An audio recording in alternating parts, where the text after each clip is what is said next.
live. We are live. Are we live? There we go. We are live. What is up, historians? Welcome back to another great episode of the Historically Haunted Vodcast with a V. Everybody goes podcast. I go, well, it's a podcast, but it's visual, so it's a V. I don't know why people can't fucking get that, but anyway, I am Adam Historian Ghost Hunter, host Adam Began, and I got another great guest this week. Usually I get a lot of people I know, some friends and stuff. This guy's a new friend, but I'm getting to know him as you guys are, which is pretty neat. So wait for people to tune in. We're gonna get going here. Uh-oh, it's on YouTube only. Let me see what happened. It's not letting me do YouTube. Uh-oh.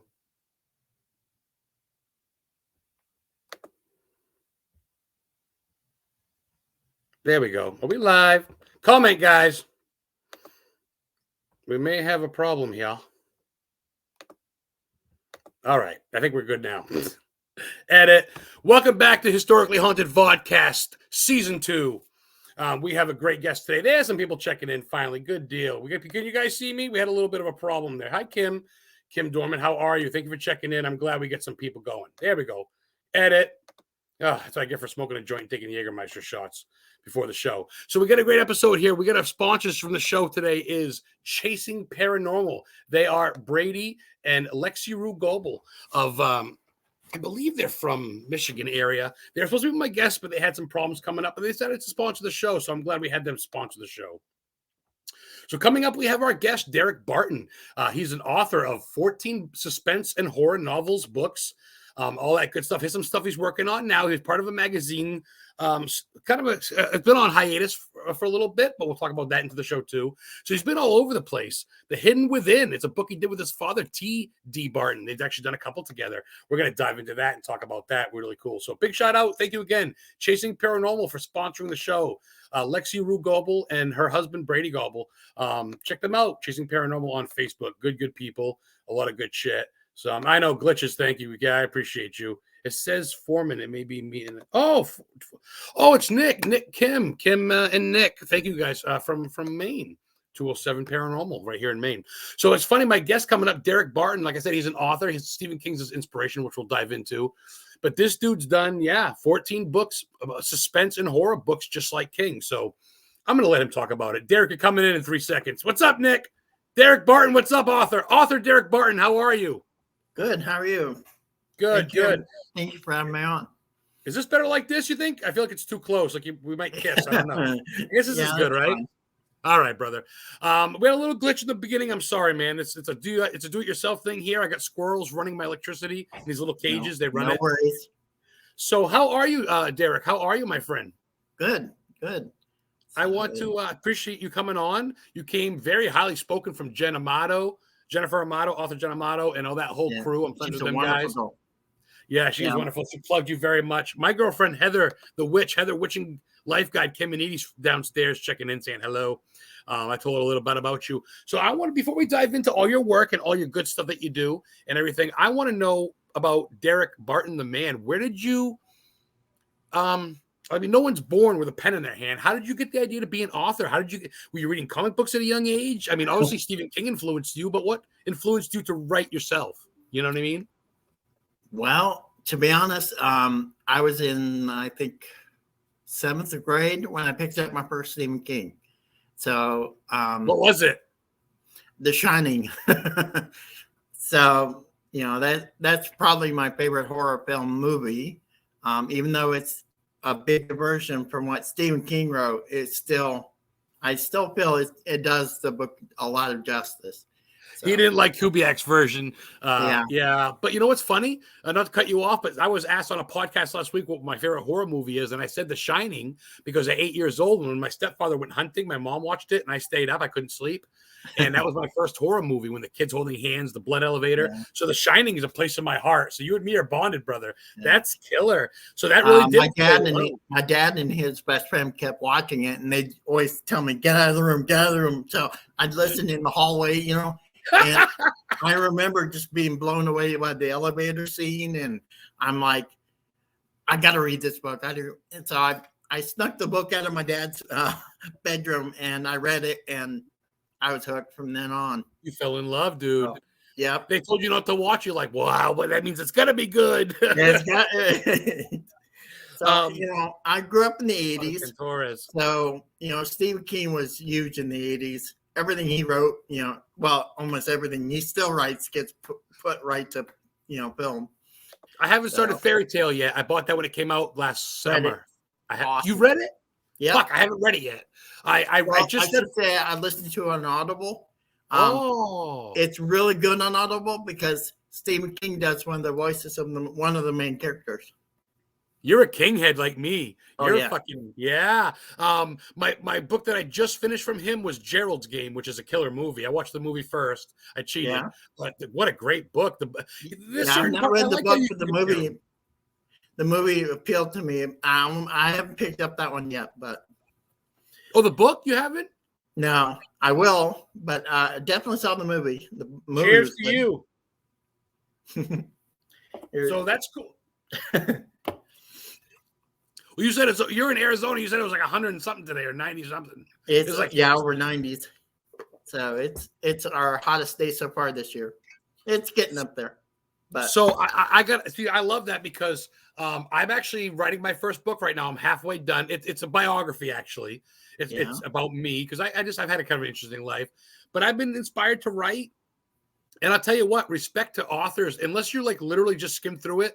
I've thrown papers away. I've stood up biting my nails. I don't write for 3 days sometime. Like, it's fucking harder than you think. Writing a novel, if you really put into it, it's not. Am I right? It's kind of nerve wracking. I mean, you must be used to it 14, but is it still each one still? Yeah, because you don't want to disappoint anybody. You don't want people to go, I've read his better ones. He's had better ones. Yeah. They're still all your children. They really are. So you hope for the best. I still go back to my first novel and go, I wish I could rewrite it. But after a while, you have to just let them go. You have to let them be. Quit trying to edit. Quit trying to fix them. It really sounds like a kid. You got to let them be. You can't fix them. So my first book took me a long time because of that. I wouldn't let go. My first draft I wrote probably about 2 years. And then I was editing and trying to polish it all up and trying to make it perfect. And finally, I published it after 5 years. I'm like, it's done, So the first one was probably your hardest, you think, or just like because it's diving in the deep end. Let's do it, right? After that, it's definitely one of my hardest. I have another series called Elude, which is a suspense horror film or horror story here in Phoenix. And it was a 3-part series. I don't know if you remember when The Green Mile came out. It was a 5-part series.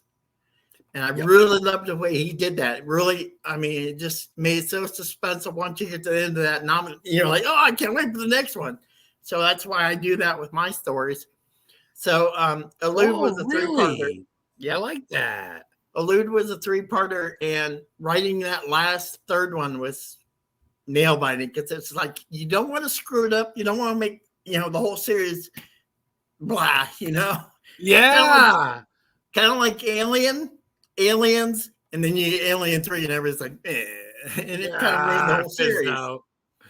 So I mean, to each its own. I still have it because it's a classic, and if you have one, you got to have them all. But I get what you're saying. It's the weak link.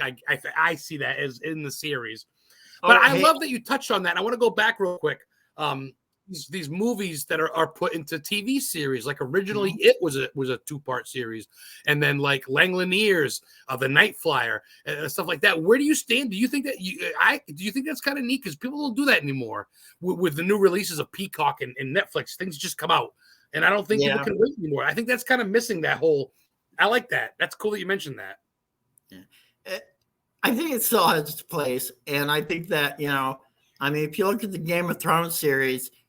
That went on forever. And, it was always a great show. And then you finally get to the last season and it kind of just tanked and it kind of spoiled the whole season or the whole series because they did such a bad ending. But like Breaking Bad. Yeah. The whole fucking season was good. The last season, I'm like, what happened? Hey, I got a question for you. Since you and I are both a big Shining fan, what did you think of Dr. Sleep? Oh my God. I love that they got the same butler dude, the black dude, not to be whatever I'm just saying, but how he recognized Danny. But Danny's like a fuck up. Danny's drunk and doing drugs and fucking broads and doing all this stuff. Just like old I Dan. liked it. It took me, I had to watch it twice. At first, I watched it and I was like, that was kind of weird. Second time, it really made more sense. I like it.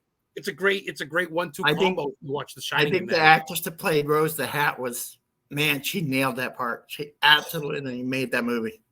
Well, I got a question for you. Let's go back and forth. Oh, but real quick, Father, this is he's from the Warren Legacy Foundation and Lorraine Warren's grandson, Father Kenneth Torres. He's an exorcist, demonologist. He's a father. He's he's the whole nine. He's great. Checking in from California. Also, Don Brown right here in Maine says hello. So we get some people checking in chat. We got about 7 or 8 here watching. So you guys got questions for Derek or me? Go ahead and chat. Don't be shy. Derek said he's pretty open to whatever. So, what was I going to ask you? I totally spaced it now. I just took a hit of that joint. Real quick, I got this joint given to me. This was donated to me from Cannabis Labs in Kenduskeag, Maine. It's their Keef-covered strawberry joint. You know where Kenduskeag is? What? Kenduskeag, Maine? That's no. right. Check it out. You know the Barons in it, right? Oh, yeah. The Kenduskeag Stream. It starts in Kenduskeag, goes through Bangor. Kenduskeag's right above Bangor. Lovers Leap, when Bev jumps off with a little bra and the kids are all in their white tidy whities, go, what the fuck? She jumped. That's Lovers Leap in Bangor off Kenduskeag Stream. There's a drain pipe there. I've fucking been there. Check out my YouTube channel. I'll bring you up to Maine. I'll show you. It's on my YouTube channel. And if you talk to Stephen King, he said in the thing, goes, yeah, the Pine Barrens, because the water from the Barrens, of the Pine Barrens, that's Jersey Devil, but the Barrens from Kenduskeag River flows through the canals in Bangor, which is the beginning of It Too, where at the fair, that gay guy got thrown in and it ate him up. That's all dairy. I could go Stephen King. I'm obsessed. You can't find a better idol. The dude donates money and books. He's never cheated on his wife. Oh, yeah, my question. Where do you stand on his kid stuff? Do you like Nosferatu, the book and the show? Well, I didn't get into the show. I watched part of the first episode and just didn't get into it. My problem is I started with Joe Hill, who's Stephen King's oldest son. I started with The Fireman, and I really liked the beginning of that. Then it just kind of went off the rails. And I even did a review. I do a review of books on my podcast or my website. And name drop it. What is it? Author Derek Martin.blog. Nothing outrageous, but I have over 200 blogs on there, and I do quite a bit on Stephen King. So is it the ending of the book that did it for you, or is it just the climax, or what? I just didn't like the way the fireman couldn't make up its mind what story he wanted to tell. First, it was an apocalypse story, then it was a domestic abuse story, and then it was a cult story, and it just kept going back and forth. It's just too long and too convoluted and needed direction. But I love the beginning. I wish he just kept it with the apocalyptic story. But yeah. I haven't read it yet. I started reading Sleeping Beauties, but him and Steven did together. That's Owen, I believe, right? Oh, that is Owen. It's Owen. Yeah, it's Owen and Steve. Yeah, not Joe, right? Now, I will give you this. Joe Hill did the Lock and Key series on Netflix. That was good. That was fun. You got to give Nosferatu a chance, brother. I finished those seasons. You got to. I really like Zachary Quinto. He's a good actor, and I wanted to get into it. It was one of those where I didn't go right away, and then something else got my attention and never went back. There's so much out there now. It's hard to keep up. You add real life in. It's like, what the fuck can you do? Yeah. Real quick, my girlfriend Heather's checking in. She's got a question. We'll go back to what we're talking about. If Derek could be written into a Stephen King novel, which would Derek choose? Fucking good question, Heather. The Stand. Oh, that's my all-time favorite. The original that they did with Gary Sinise as Stu Redmond was spot on. The casting and everything. Just go like the new version of it that they did. The effects are really good, and I wish they could apply that with the ones that they did before. But the latest Stand that they did recently with Oprah Winfrey, not Oprah Winfrey. What's her name? Whoopi Goldberg playing Whoopi. Yeah. Did not like that because they went way off from the story. So Yeah, The Stand is an awesome masterpiece. Oh, real quick, my girlfriend wants to know. She says, author Derek Barton, what? What was it? Thank you. Blog. BLOG. Well, yeah, you're a blogger. You blog on books. Okay, author Derek Barton blog. Yeah. And we're going to get into fun stuff too. We're just rolling, only 10, 15 minutes in. Where can people, well, before we get off the tracks, because people like to watch the beginning, where can people find your masterpieces, your novels, your books? Where can they find and order them? Well, all my stuff's on Amazon, on Kindle, and it's almost all my stuff's also on Audible. So, Audible, okay. And of course, if you I'm a big Audible reader, whatever you want to say, but yeah, I just don't have time to actually have a physical book with me and read it that way. So, when I'm driving or something, I pop in my Audible. I love that. Oh, I love it. I love it. I got a lot of Stephen King books on tape and shit. But you do have if you do meet and greets and maybe a little Paracons or something, you do have hard copies you could sign or in person. Oh yeah. Right? Oh yeah. That's how I am. I'm old school. I like signed copies of shit. So I'll do Audible too, but I would love to get a copy of you and meet you. Before we start going to, I got so many questions for you, dude. Have you been to Maine? Have you been to New England? No, I have not. Stop. Really? Bucket list?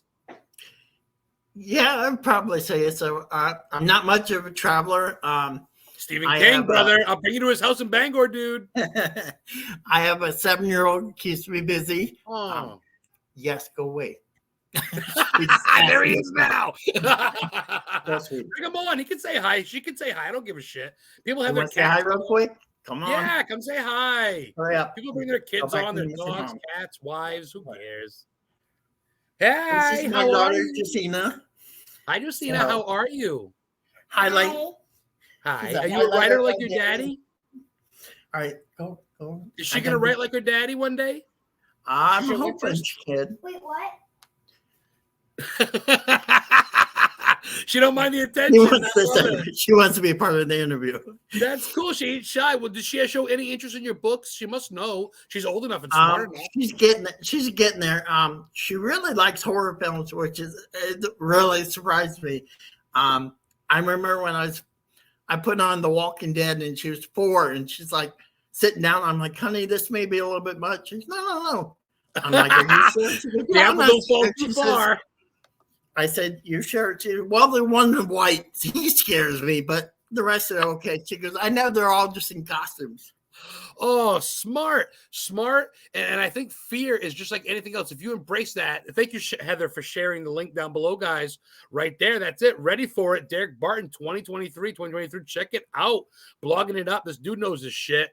Nick Cates from Maine. Agent Cates, what's up? Misery is a sinister movie. Yeah, awesome. It is. Misery. Dude, you shared it and I shared it to Heather. It was Misery and it said Footloose. Yeah. You got a sick sense of humor, motherfucker. That's killer. I love that. You got to come to Maine. I've been to where the Pet Cemetery inspiration is, where it was filmed in Hancock. I've been to the Micmac Burial Ground. Well, not yet. I'm going to. But I've been to the Storm of the Century building. Really? Come on in. I've been there. Yeah. I've been to his house. I went to Lisbon High School. My librarian's got a signed library card from him and a plaque on the fucking wall.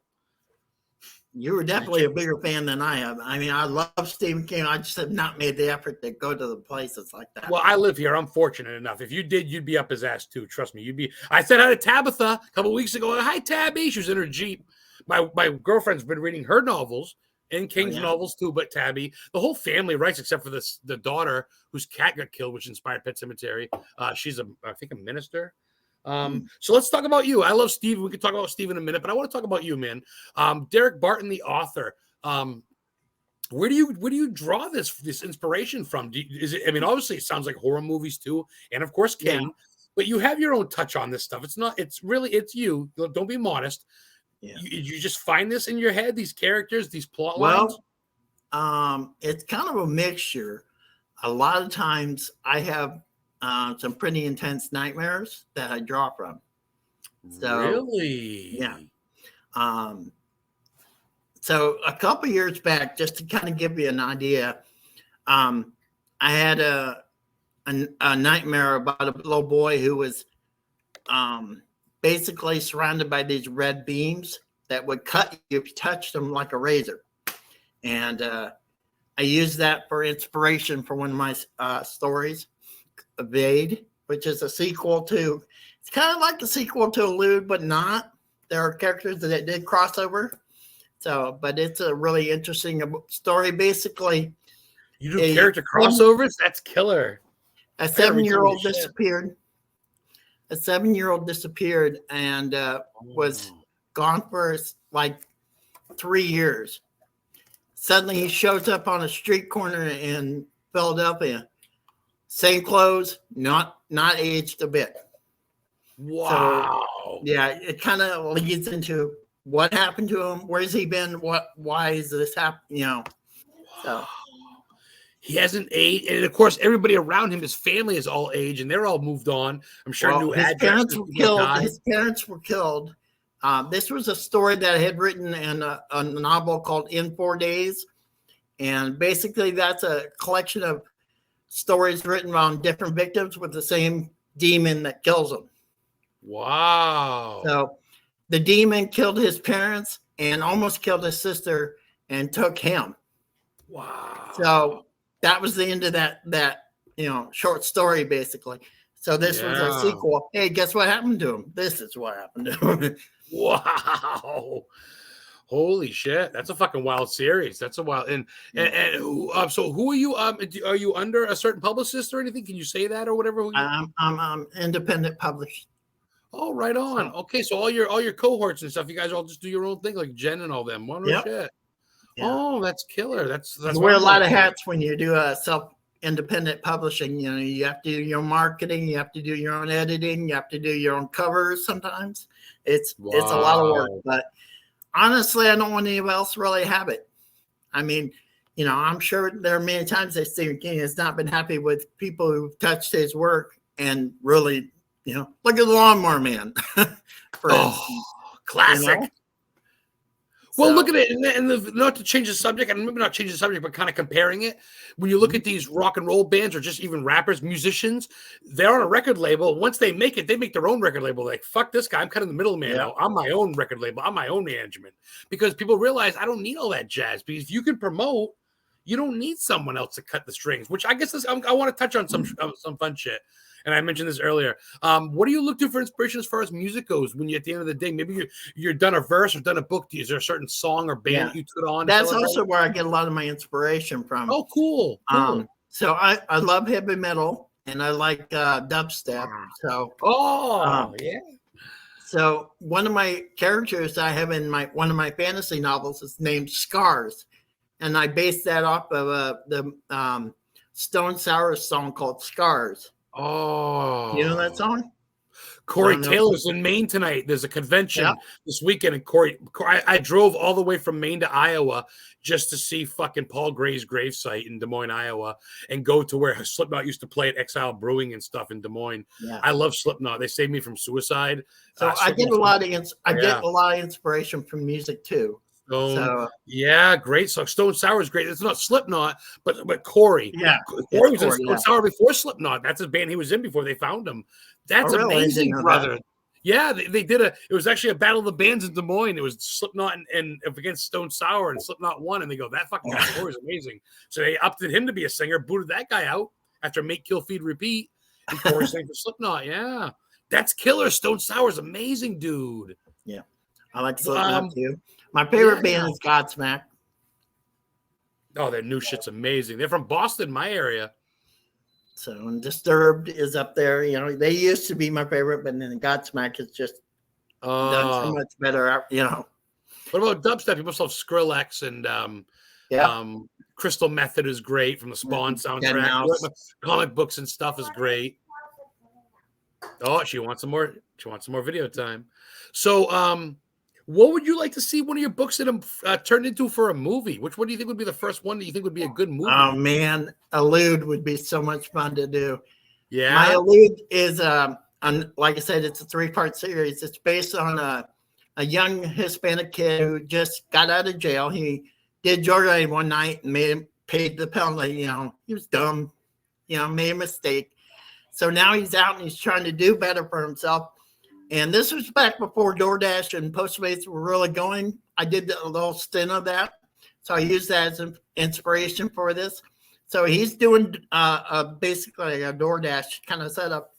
He gets an order to come to this house. He walks in because nobody answers, and he finds the door open. He walks in. Wouldn't you know it? He walked right into a murder scene. So here you are, a fresh felon out of jail, and you're covered in somebody's blood. Wow. So the whole premise is that the killer is using him as a patsy. So he has to elude both the police and the detectives and elude the real killer. Because he keeps getting bodies put on him. Dude, that literally is legit like real like New York style crime scene or like mafioso type shit. That could be a real life predicament. So it's not too far fetched, even though it is like almost like horror. And I guess we could consider it. It definitely has some supernatural aspects of it. Wow. So it's still, a 3-part series. Life. Yeah. And it takes place in actual places I've been to here in Phoenix. So I give you a little horror story tour of Phoenix. Well, plus we got a lot of native lore. There's must be a lot of Aztec and Incas and type of shit out there, I would think, with New Mexico so close. You must have a little bit of it. Oh no, Wild West. Yeah. Billy the Kid around there or anything like that? Any Billy the Kid story? I think Tombstone is the big thing. Tombstone, Arizona, son of a bitch. That's right. Doc Hollywood and all them and their herbs.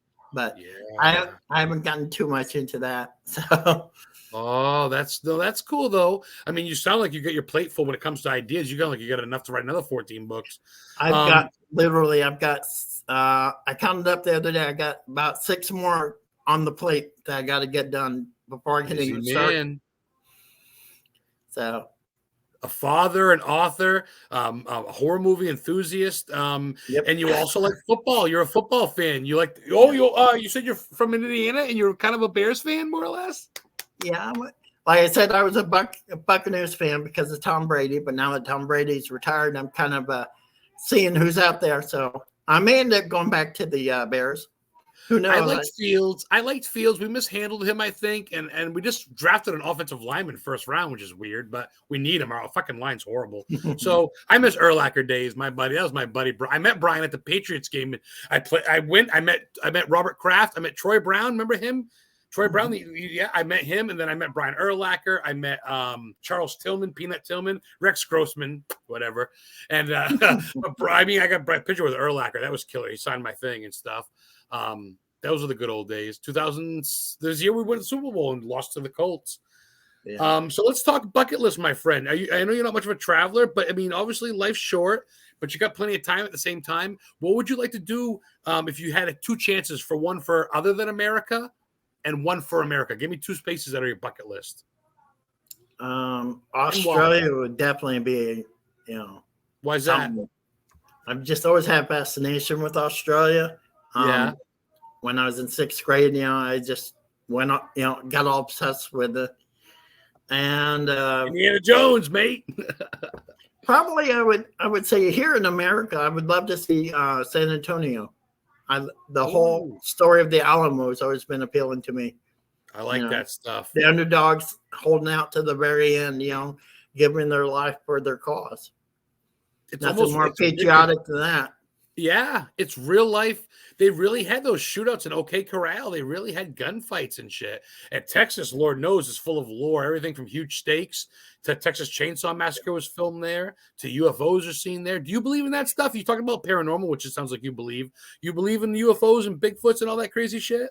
I'm not so much into like the Bigfoot. I did believe in the Loch Ness Monster for a while, but who knows?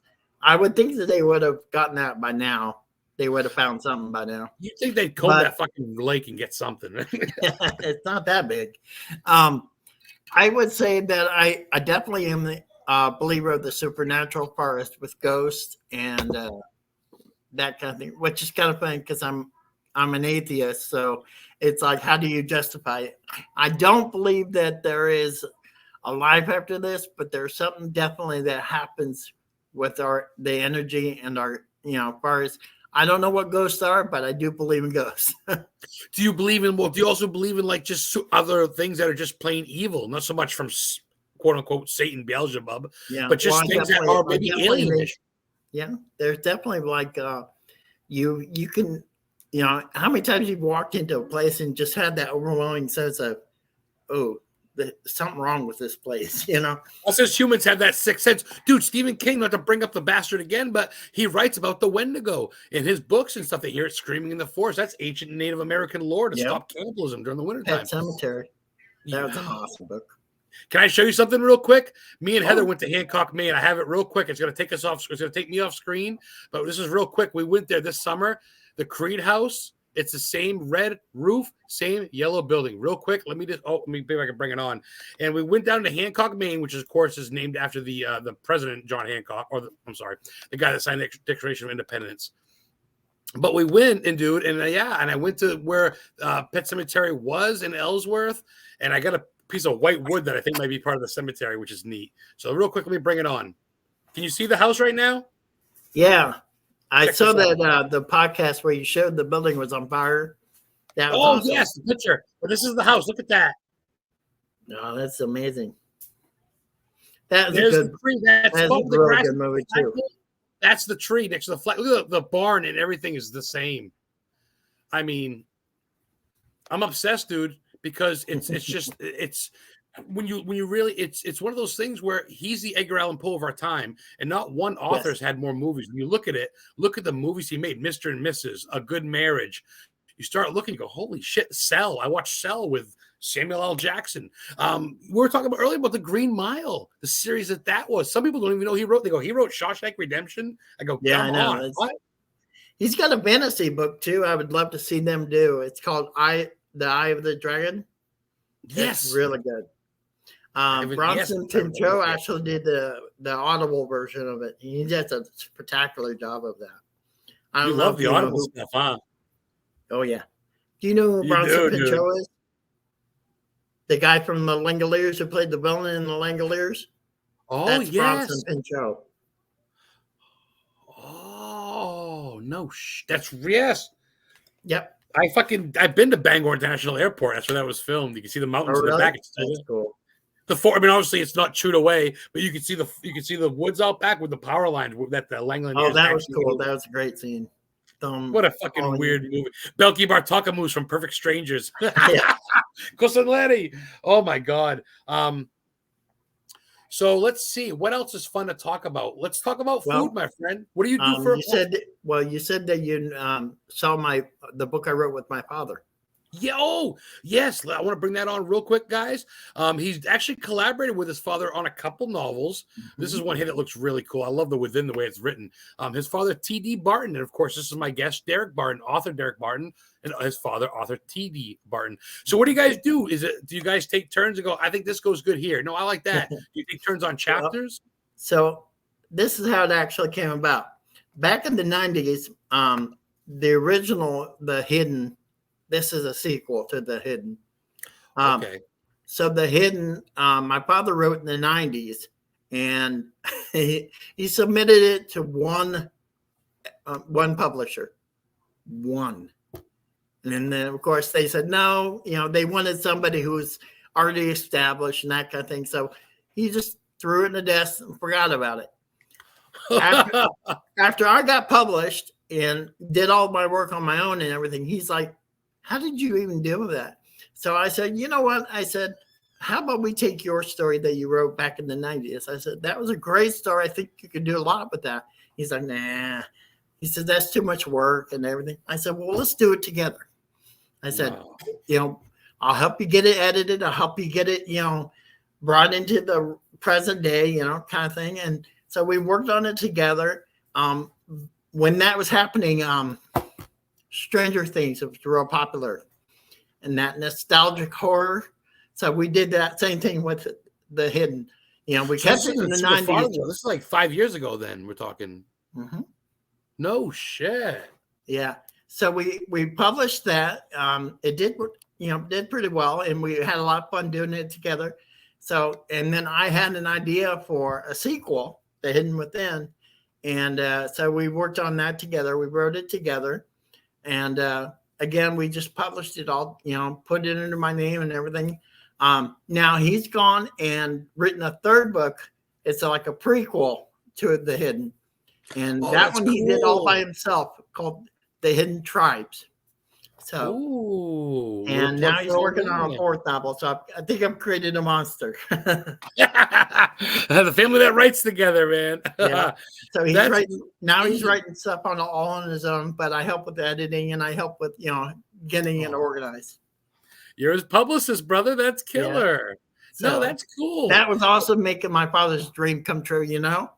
That's what it's Not about. many One day you'll people be can doing do it for your that. beautiful daughter, man. That's killer. And who knows who else? Are you inspiring me? I may have some questions for you now, motherfucker. I may be like, yo, what do I Well, do here?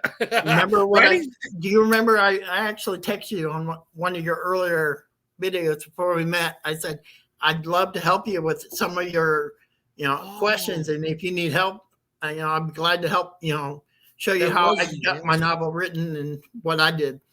I'm That a was like a month plotter. ago. There's a That's lot of right. people do their stories just, see where it goes. My father's kind of like that. I have to know exactly where I'm going with my story, or I end up, wandering. So, ADHD, brother. yep.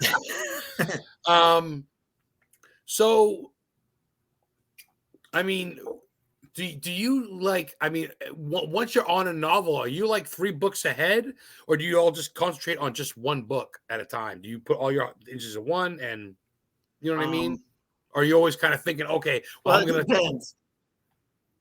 okay, It like depends on where I'm going to go with it. For it's I like see.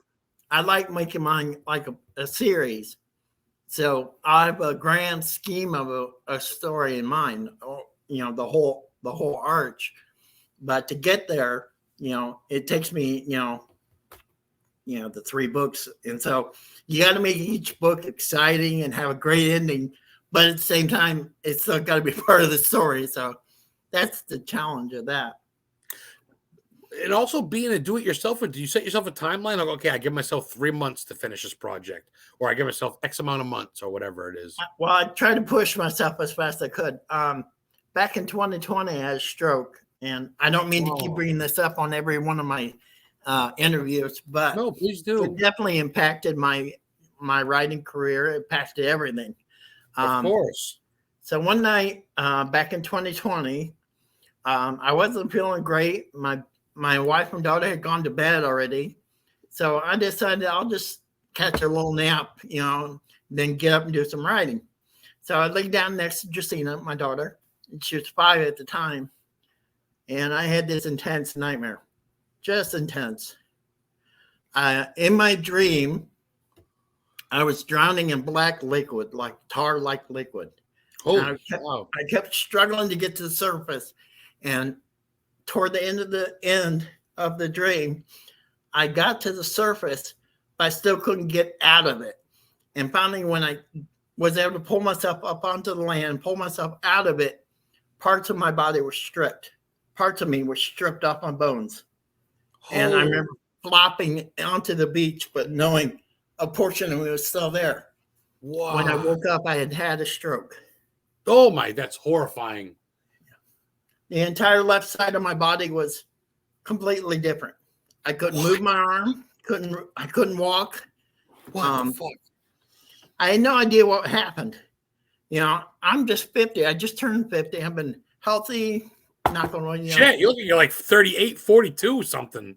You're there you go. 50? No I'm shit. 53. I'm going to be 53 this year.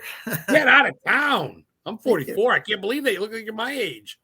That's crazy. Sorry to cut you off, and I'm so sorry. And I know you don't believe it. I'm sorry, but I do. And please take this as a compliment. But I hope God blesses you, man. Seriously. And please don't No, take offense. no, But I I mean, don't take. that's I my don't belief. take And offense. I just Yeah, please take no, that as a welcoming, not as an insult. I Please. appreciate that. I appreciate Okay. that. Wow. Well, So yeah. you dreamt during your stroke, dude. hmm So I almost feel like that pool was death, and it was holding Wow. me, and it was like not willing to let me go. Holy And I mean, shit. I was lucky that I woke up. My doctor said that, I'd recently lost weight, and he said that probably helped me survive. But I can't imagine my little girl waking up to that. Oh, she's right next to you, poor thing. Yeah. Wow, that's honestly pretty wild stuff. Honestly, dude, thank you for sharing that. And I Yeah. mean that in a nice way because I've never heard of that, of someone dreaming during a stroke. That's intense. Yeah. So You I almost Wow. I really feel like that dream really predicted what happened to me as far as. I'm so glad you're still with us. Wow. Yeah. Took me 3 months of intense physical therapy to recover. Fuck. I couldn't see my little girl. I couldn't see my wife. I was stuck in the hospital for three months, solid physical therapy, occupational therapy, even a little speech therapy. So I'm still somewhat affected by it, but not much. I'm basically back to where I was. But you're my fucking hero. You're awesome, dude. We're having fun. You're a little nervous. I couldn't tell anything. I thought you're just a regular, normal young dude, and here you are, like writing books, raising a daughter, and having a stroke in your sleep. Sounds like you're having a movie in your sleep about being Venom from Spider-Man, like black tar coming off your body, and that's horrible. And I mean that in a respectful way because I died in a car accident. I got hit in a head-on collision, and I died. I got paddled in my chest for 38 seconds or so. This is back in a couple of years ago. It's my mom died. I got bequeathed her car and someone hit me. Long story short. So I'm on borrowed time, dude. I could be dead, man. I ended up upside down in the marsh. They couldn't find my wallet. I was in a hospital. Makes you appreciate every single day. Dude, I was in a hospital for 4 hours in Portland. They couldn't find anybody because I didn't have my wallet on me. It was in my car. And I couldn't come to think of any phone numbers because who the fuck thinks of that when you've had a coma and you've died? So I'm in the Portland hospital. I'm as John fucking Doe, dude. They don't even know my name. What's your name? I go, I'm drooling. Fucking scary. You ain't kidding me. People go, I thought you were in a car accident. It was that bad. I go, once you die, brother, you know what's up. If people that have died, okay. People that haven't died, they don't fucking know what's up. That's in the world. I remember the first week I was in the when I was in the acute rehab. One of the nurses was writing on board. And another nurse came over. She's quick. I need somebody who can speak Spanish. Do you speak Spanish? And she's saying that to the other nurse, right? She thought you were Spanish? No, she was talking to the other nurse. The other nurse says, no, I don't speak Spanish. Then both of them, I swear to God, both of them turned around and looked at me, and I go, shit, I can barely speak English right now, let alone Spanish, lady. You got your sense of humor, brother. God damn, that's one thing that kept you. Yeah, like you say, it's a bit dark, but it is what it is. I fucking love that. Doug Slevers from Haunted Souls with a Z, Paranormal, Haunted Souls Paranormal. Can't wait to read my book. Thank you. Check out Derek's books. Derek's got 14, 15. He'll keep me busy for another month, another year, honestly. My book, I don't know, man. Hopefully it'll be out by Halloween. Who fucking knows? Hello, Gene. Gene Tewksbury is the curator for the International Cryptozoology Museum, the only one in the world is on Jeopardy, believe it or not. She chases big cats. We have a convention coming up here in Maine. Pumas, right? Yeah, Pumas and stuff. Check it out. Gene, I'm going to take you off real quick. She supported the show last week. But there's a shirt I got. It's coming up. And Lauren Coleman, who runs it, he's named the Dover Demon. He's been to Loch Ness. He's looked for Bigfoot, all that good shit. So check him out. Thank you for tuning in, Gene. Betsy rolls with the Searchers. Hey, so what's up, Betsy? Shane Pittman and them. Yeah, dude. So wow, you've lived a couple lives for a young lad, my friend. You've lived about 300 lives, 300 years, huh? Sometimes when I wake up, it feels like it. I bet. Hey, Betsy, what's up? So where do you? I'm gonna ask you kind of a serious question, I guess. Where do you see yourself? Like at this time next year, do you see another book or two under your belt? Do you see yourself doing like a book signing tour, maybe a movie deal, something? What do you think? I wish, but I'm just a simple guy. Unfortunately, I have bills to pay, and so right now I'm just working a simple security job. And I was for like 8 years I was a Medicare sales supervisor, but that got really stressful and it got too much for me. And now I've stepped aside into security just because it's a lot more laid back. It's giving me time to heal and giving me time to focus again on my writing. So I just released a collection with a group of writers called With Malice, and we have a website that we offer all the source free. So I want to continue working on my books. I'm working on a sequel to these two right now. This is the Women's Shield series. And so this was my first two books that I actually wrote. I was actually a fantasy writer before I was a horror writer. Those chicks are hot in the cover, huh? Are they witches or what? One is actually a boy. He's just young. The really? One, well, I don't judge. Whatever. My girlfriend's gonna slap me later for that one. Yeah. Consequences with Chaos is about a story about where this prince is about to take over the throne because his father's dying. But the problem is he has a schizophrenic kind of a malady where he like suddenly loses reality. He slips into another reality. Whoa, like a And realm. so Like a people were dimension. like, well, how can we trust this guy with a war coming up? How can we trust him to be in charge when he can't even tell what's going on? So his sister, his older sister, is real protective, and she ends up helping him try to figure out what's going on. And you find out this whole malady that he's been plagued with his whole life is not what it seems. Wow.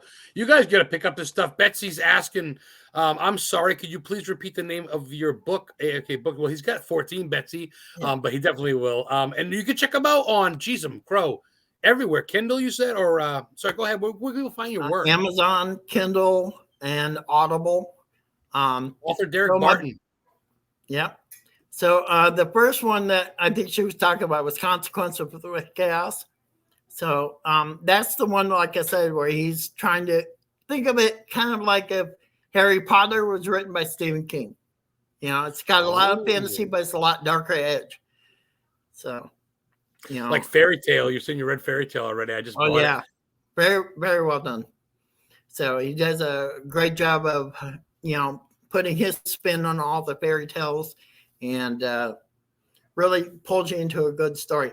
The thing I'm noticing lately with King is that he spends a lot of his time really developing his characters, not getting to the story very fast. And I think it's getting to be a kind of an issue with a lot of readers because the world we live in now, they want fast pace. Everybody wants it done now. They do this, this, you know. And look at the Dark Tower series. King just drags it on. Yeah, I couldn't actually get into the Dark Slingers. The Gunslinger series, I couldn't get into the Dark Towers at all. Do you think his newer stuff's missing? Do you think he's losing his edge a little bit? I mean, no, I haven't read enough actually. Well, I can't say that. The Mr. Mercedes series, yes, wonderful. That's inspired. I haven't, but I haven't read it. Is awesome.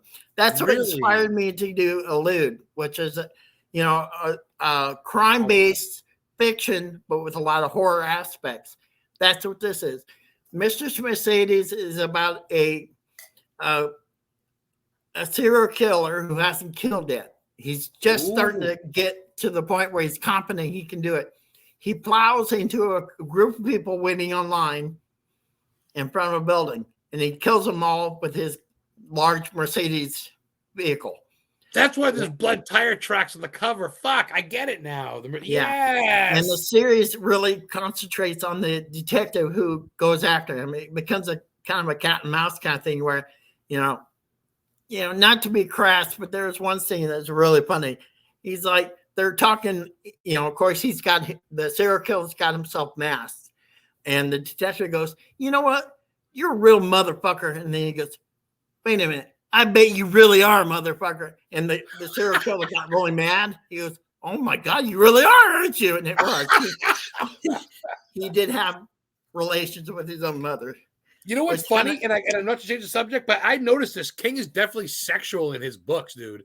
I mean, if you read Pet Sematary, from the girl giving the husband a hand job in the bathtub to just, I mean, even his wife is sexual. There definitely is a little bit of sexual innuendo. And then if you watch him do tours and stuff and talk, he's definitely very, I don't want to say earthy, but he's very much the blue collar man. Does that seem right? I just recently read shirt. And now that you're wanting to get into writing, I would definitely highly recommend a book called Of Writing by Stephen King. I have it. It's his autobiography, but it's also his instructional on how the writing craft. It's very well done. It's one of his only non-fictions. The thing I like about Stephen King is, you know, he wrote Carrie and Shining. He wrote that while he was sitting in the hallway to the laundry room in his trailer. I mean, the guy's definitely been where we all are, starting out small, and it just, you know, he lucked out and he grew, you know, quite popular. Derek, I'm going to one-up you. You know how he says he's been where we are? I've been where he is. I've been to Hamden Academy where he taught and rope carry, where the Really? gymnasium scene for. I've been there, brother. I got pictures. That's You know awesome. me, dude. I'm 43. I'm gonna be 44. My girlfriend's got some kids, but I ain't got no kids. I'm not married. I've been with my girl 5 years, but I live by Bangor, and I've been up to Derry, Maine, and I scout, dude. I've been to the scene in Thinner, the Fat Gypsy. Remember, he gives a girl the quarter to look for a dress, and I've been to the restaurant. I've been to where I've been to it all, man. I love it. And I've been to all these scenes and I live in his world. And I think and I'm not trying to say like I know it sounds like I'm a big geek that's got a hard on for him, but there could be worse people to get inspired by. And, Right. and I think like he wants to have his house be a writer's retreat. I want to write my first book there so bad, but it hasn't opened yet. You come to Maine, dude. Do you have any interest? I know I asked you pre-show, but I'm going to put you on the spot now that you're being recorded. And I got you on my YouTube channel tomorrow, but we got about 13 people watching. Do you plan to ever come to Salem and see the witches, or come to Maine and see Boston, Stephen King, the Boston Tea Party in Boston? Anything crazy? That is pretty much, if I can retire, that would be something I would try to aspire to. But you like New England? You mean you're not afraid of the snow, you think? Have you ever lived in? I grew up in Indiana. That's all I saw was snow. That's right. Rain. That's right. You grew up with the corn. You grew children of the Now I corn. live in the desert for a reason. I love it here. You really love that hot air, huh? You like it gets, yeah. You don't have to shovel sunshine. I fucking hate it. I love that. Where I live now, I live by Mount Katahdin. I live by Moosehead Lake and stuff out there by Adams, Maine and Brownville. I just moved up. I'm 3 hours north of Portland, Maine. And I tell you what, snow is just a backbreaker. You know that Indiana. Let's touch on some stuff. We have about 10, 15 minutes left. I want to touch on some food. What do you do to celebrate? You a barbecuer? Do you like big pizza, ribs? I definitely like those. But pizza probably is one of my top favorite foods. I would say Chinese food is my favorite cuisine. Yeah, barbecue is pizza topic. What kind of pizza? Big meatballs, sardines, fucking pepperoni sausage, and maybe throw in some green peppers. I'm not afraid of the Hawaiian pizza. I know some people don't like that, but I like ham. Screw you guys. And pineapple too. Yep. So I definitely. I know you can't see the belly on here, but I'm not a small guy. Let's put it that way. I'm not getting as big as George R.R. Martin in more than one way. Hey, real quick, not to go back, but you never gave me a bucket list for other than America. You gave me San Antonio, but give me one for like Europe or Mexico. Oh, no, you did say Australia. That's shit. You're right. You said Australia. I actually am friends with Amanda. Scotland would be fun to go to. Scotland and England would be awesome. The castles and stuff, huh? In Scotland and that and shit. I'd like to see a lot of it before, I mean, just traveling to Iowa and to see, and I saw the Axe House Murder House in Vasilla, Iowa. I saw where Bonnie and Clyde had a shootout in Ames, Iowa. I saw the bridge, the covered bridge. You had posting about Lizzie Borden. 3 months before my mom passed away, about a month before Lorraine Warren passed away in 2019. Or shit, was it 19? Yeah, it was 19. Early in 2019, right before Corona hit. My girlfriend treated me to a night at Lizzie Borden's, and we stopped on the way in Providence, Rhode Island, to see the last house and the gravesite of H.P. Lovecraft, famous author and poet. We saw his grave and the house he died in. And then we went to Lizzie Borden's, man. We spent the whole night, and the girl goes, the other two couples died. You're all alone. Don't die. And locked us in at Lizzie Borden's. I'm like, yeah. So I fucking stripped down. I laid in every bed. I laid in Lizzie's dad's bed. I got AVPs. The chandelier shook. We had dowsing. Oh, my fucking God. Lizzie, Fall River, Massachusetts. You like that stuff? You like Lizzie? Yeah. It's intriguing, huh? American history and murder and shit. You like that serial killer stuff, I got a feeling. Dexter and all that stuff. Oh, yeah. Dexter was my all-time favorite show. And the H.H. Holmes series or story. You ever heard of him? You want to get me started, don't you? I went to H.H. Holmes' childhood home in Gilmington, New Hampshire. You can look it up. He grew up there until he was 20. And he went to the University of Maine, became a professor for half a year. And then he moved to, I believe, Wisconsin. And that's when he moved to Chicago, Murder Castle. I get that. But he grew up in New Hampshire. They think he killed his cousin right across from where he grew up in his house. You can look it up on Atlas Obscura and just Google it. right across from there is Gillington Academy. It's literally right there. It's where we went to school. It's where we found the skeleton in the closet that is people pushed him in. The library's there. All that's there. The girl gave me a brick. She goes, "Are you here for HH?" I go, "Mr. Holmes." She goes, "His bedroom was upstairs." She goes, "I'm redoing the walkway. You can have a brick if you don't do any satanic rituals." I go, "No, ma'am. I have no more goats." I fucking still got it with my rosary beads on it. It's not like you're going to admit to that anyway if you were. Herman Webster Mudgett. They think he was Jack the Ripper. Howard Henry Holmes. H.H. Holmes, America's first I've heard serial that killer. too. I've heard The Murder that. Castle in Chicago, brother. That's killer. You like that? You believe in that? I went to his gravesite, Eden, Pennsylvania, at Holy Cross Cemetery. He's buried in the cemetery next to 2 mafia bosses. You like that shit, huh? Yeah. You believe it? You think he was Jack? I've heard the theory. I don't think he was Jack, but he definitely demented. I had his great-great-grandson on last year, Jeff Mudgett, and he thinks he's Jack the Ripper. He'll go to war with anybody. Really? Be careful. Oh, yeah. He goes, "I done scientific proof. I've got documents." I go, "Holy shit. Watch out my YouTube channel." He's pretty passionate. But he was a sick fuck, dude. They found a lot of he was a mass murderer. He wasn't like Albert Fish or whatever. He was pretty big. He was Ed Gein before Ed Gein. Thank you. Yeah, the inspiration. All right, we get 10 more minutes. Is there anything? You asked me a question earlier. Is there any more questions you want to ask me before we go? We get 10 more minutes. So what would you consider your, besides The Shining, what's your favorite Stephen King novel and film? Okay. I'd say novel is probably Pet Sematary, because I've been to the house in Orrington where his daughter got killed by the cat. I've been to where the Pet Cemetery is, the real one where his daughter's cat's buried. I've been to the fictional one.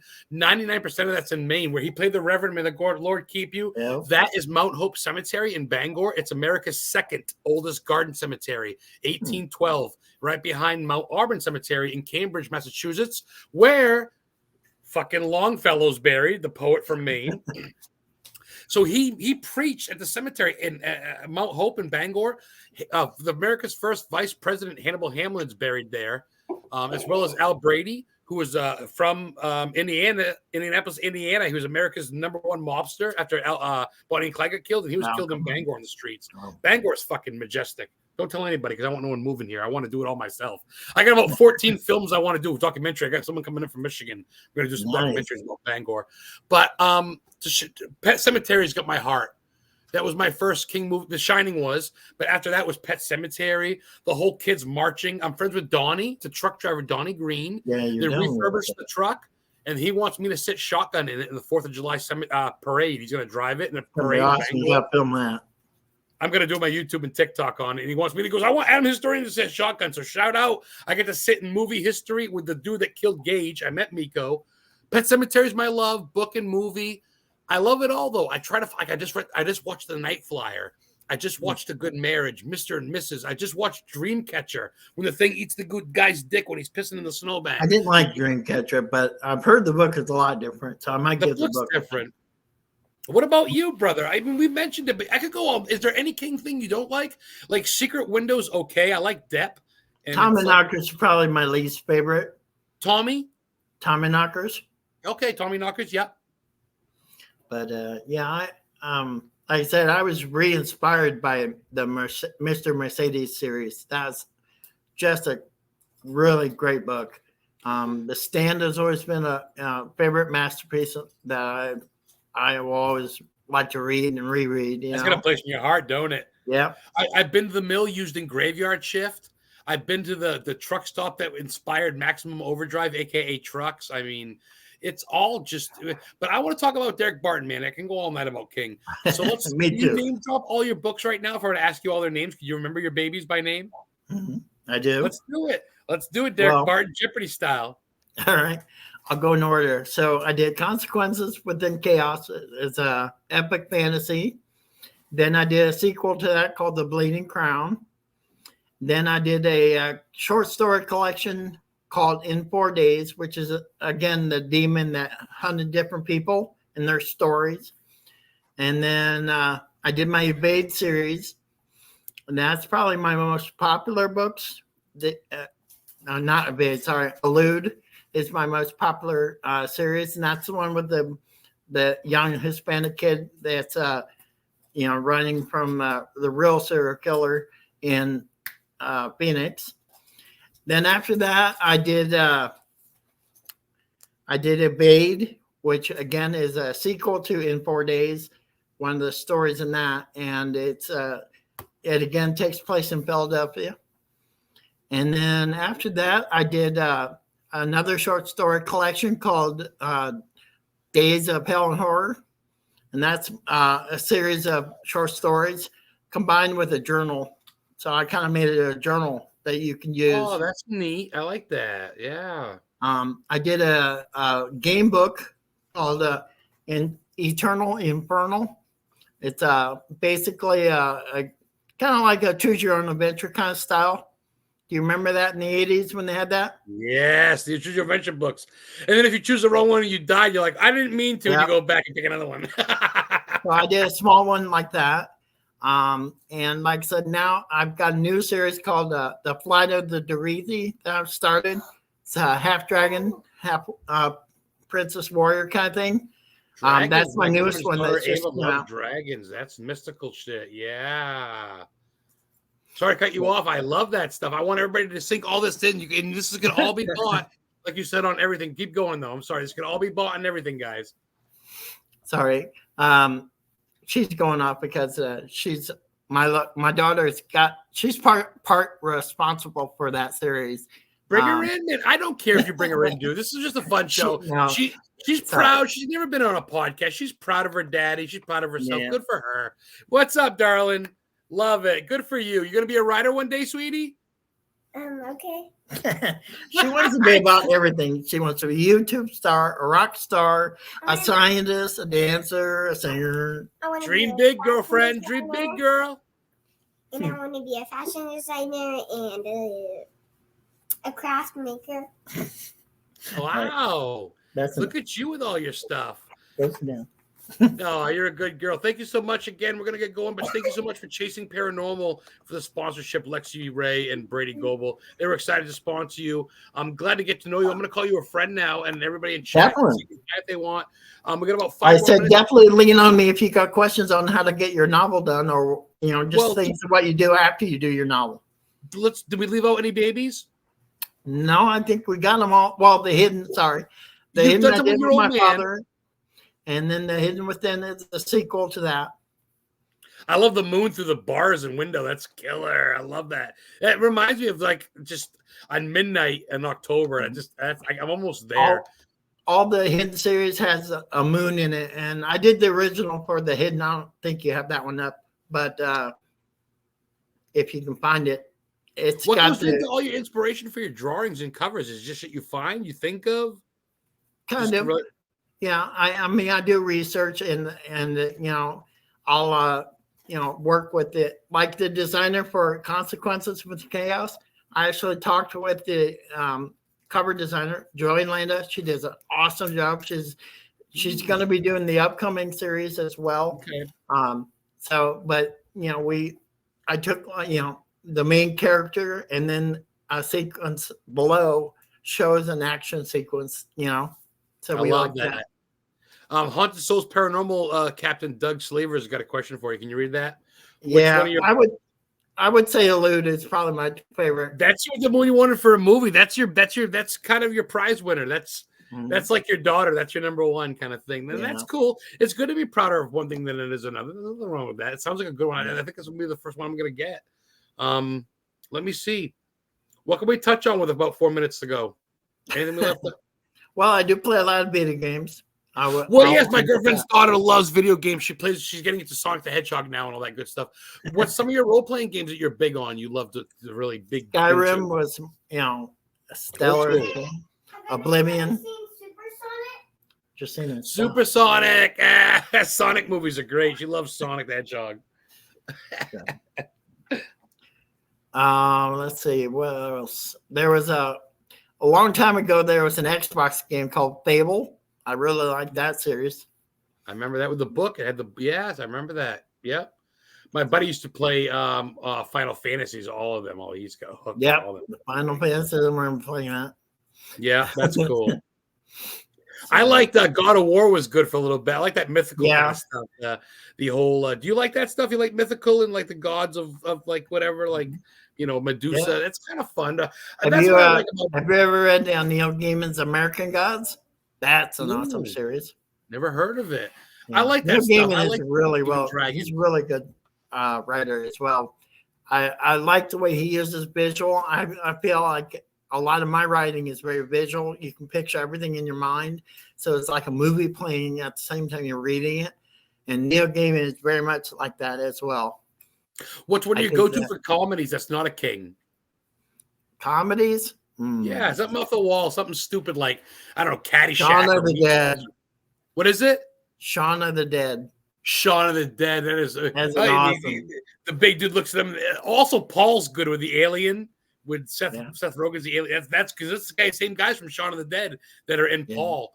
And they just get that British accent and they're just like dumbfounded. They're so nitwitty. It reminds me of like almost like National Lampoon's that Chevy Chase in a weird way. Yeah. Kind of silly. That's cool. I like that stuff. That's funny. So you're kind of all over the place. You'll do some funny stuff too. Have you ever seen Dale and Tucker versus Evil? Oh my God, that's a good one. That's a good one. It's almost like an Evil Dead comedy. You like me. If you stick to comedy, it's still somewhat like I like scary movies because they're still horror movies, kind of in a way. Just like I'm a big Hellraiser fan. Christina's favorite movie was Killer Clowns from Outer Space. Dude, are you kidding me? When they all turn into big cotton candy balls and the popcorn gun. She's watching it at 3 years old, dying, laughing. She loved it. I'm like, dude, really? You're a good kid. You keep doing, Derek. You've done good. You've done good. So anything left from Derek in Arizona where it's like 5 or 6 p.m. It's about almost 8:30 p.m. here Eastern time. From him and his little protege. I'd love to have you back on. Maybe in a couple months we can see how things are going at the end of summer. Absolutely. I'd love to do it. So and I'm going to message you up and take you up on those questions. Yeah, for books. Absolutely. I don't know what I'm doing. Much respect. I thought, I'll write a book, and now I'm like a book into it. I'm like, did I misspell? Did I put a comma where it should be? I'm like, what do I do? Got to pay $1 million? Well, I can tell you this: write it first, then worry about all the grammar and all the editing. Let your editing take care of that. Just get your inspiration and your thoughts on paper first. That's the main thing. First, you'll slow yourself way down by worrying about everything. You're right. Wow. Get it done first. No, I appreciate that because I'm writing it. I'm like, oh no, and I'm my biggest critic. Like I'm sure you're your biggest critic, and you're just like, no, and then I'm like, no. And for instance, here's just how you get in your own head. I've been so worried about it writing in the third novel for the Women's Shield series that the last one I did was back in 2017. I've wasted 6 years of not doing it because I was so scared about screwing up the ending. Now I'm just writing it, letting it. I'm gonna get it done, and if the people like it, great. If they don't, well, I did the best I can. I cannot keep worrying about it and stalling. So is it gonna be out by 2024? 2024 is gonna be out. Oh, it's gonna be out. Yeah, I'm breaking the last novel into 3, and so there'll be smaller novels, but they'll be able to get it out to the reader sooner, and that should be done by next month. Perfect. So, can people follow you on Facebook? Are you open with friend requests? Because you don't really have a Facebook page. You don't really have like a writer. I did, but Facebook for some reason deleted it, so I've not had a chance to remake it. For some reason, they did that. I know of other writers that had their Facebook page completely wiped out. Really? So copyright maybe? I wonder, or just people are. Facebook's weird like that. A lot of people are going. Which reminds me, do you have a TikTok, a YouTube, Instagram? I do have YouTube. I have Instagram. I also have. She's like, yeah, you do, Daddy. She's your publicist, brother. My little manager. Go ahead. Micromanager. Are you good girl? Hey, you want 30? Hey, you want 30%? Tell Daddy, I want 30. Is your name just Derek Barton on YouTube and Instagram? And stuff? I don't have a middle name actually. My parents didn't like theirs, so they didn't want to put one on me. Wow, no way. I've never heard of that in my life. That's killer. So yes, it's a great show. He says, thank you so much to Derek. Hi to Lexi and Brady. Thank you guys for tuning in. Hey, Jim Brown, Tombstone Paranormal from Maine. So thank you so much, my friend, and we'll talk to you soon, and I'll keep you posted, and I appreciate your friendship, and you guys have a great night. We'll talk to you. This will be on the YouTube channel tomorrow, Historically Haunted on YouTube. I'll load it up and I'll tag you in it. I'll watch that. Awesome. Follow me up, Adam the Historian Ghost Hunter. I swear a little bit. I'll try to be good. And Historically Haunted, you can watch your dad and a bunch of cool people. We got girls on here, witches and stuff. Some people that come and put spells on you. Kind of cool stuff. Like Good to be a people. witch. Yo, man, you got good people. So Derek Barton, thank you so much. Author Derek Barton, thank you so much. From the Mini-Me and from Adam the Historian Ghost Hunter. Thank you guys, Historically Haunted. We'll see you next week. We have a lot of belly dancers on next week, some girls that do stuff. So thank you guys so much for subscribing, and check him out. Check him out. And